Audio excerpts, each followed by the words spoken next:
कहिल्यै फिल्म खेलेनन्, कहिल्यै टिभीमा देखिएनन्, तर लाखौं नेपालीहरूले उनीहरूलाई हेरिरहेका छन्। उनीहरू कुनै सरकारी पदमा छैनन्, तर देशकै युवाहरूलाई मार्गदर्शन दिइरहेका छन्। उनीहरू हुन् Nepali YouTuber.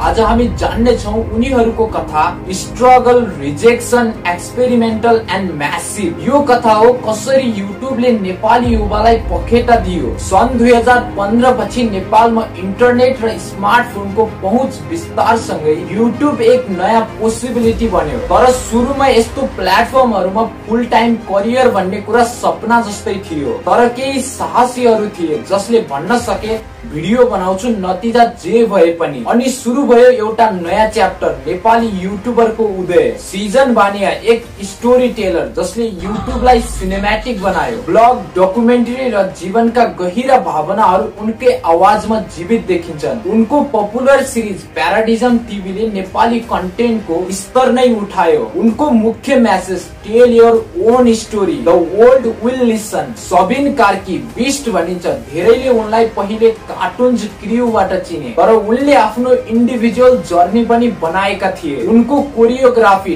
Dance, music video र behind the scenes dedication inspiration बनिसकेको छ। उनको मन्त्र, do what you love and do it better every day. Anmol केसीको ब्लग हेर्दा लाग्छ कुनै भद्र मान्छे बोल्दैछ शान्तिपूर्वक। उनको सिम्प्लिसिटी अडियन्सले मन परायो। सादा एडिटिङ, सजिलो भाषा, गहिरो विचार। सब्सक्राइबरले भन्न थाले हामी उनलाई साथी जस्तै महसुस गर्छौं। उनको कथा हो, you don't need to be loud to be heard. हनी भिनिज, रिलेटिबिलिटी, सरकम्स, यी सबै आयुष रिमालको सिग्नेचर हो। उनका स्केचले नेपाली युवाको दैनिक जीवन हास्यमा चित्रण गर्छ। उनले देखाए comedy is powerful when it reflect the truth. उनले युट्युबलाई आफ्नो भोइस बनाएका छन् जहाँ हाँसो र विचारसँगै हिँड्छन्। सक्सेस देखिन्छ तर स्ट्रगल लुकिरहेको हुन्छ।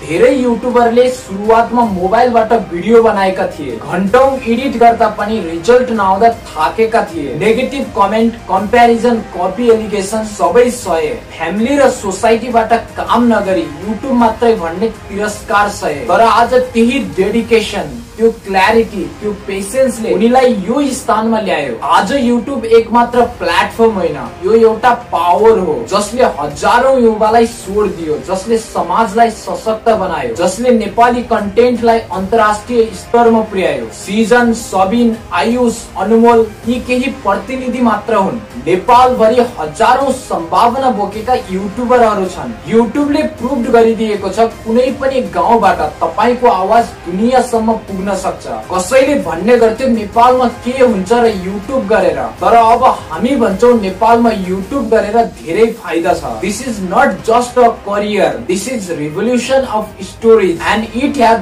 Just begun. जहाँसम्म मलाई लाग्छ तपाई पनि एक सम्मानित युट्युबर बन्न चाहनुहुन्छ होला, तर एक बेस्ट युट्युबर बन्नको लागि डेडिकेसन र पेसेन्स चाहिन्छ। यदि तपाईमा यी दुवै कुरा छ भने आजैबाट तपाईले युट्युब च्यानल खोले हुन्छ। आई होप आजको भिडियो भ्यालुएबल थियो होला। फेरि भेटौँला नेक्स्ट भिडियोमा।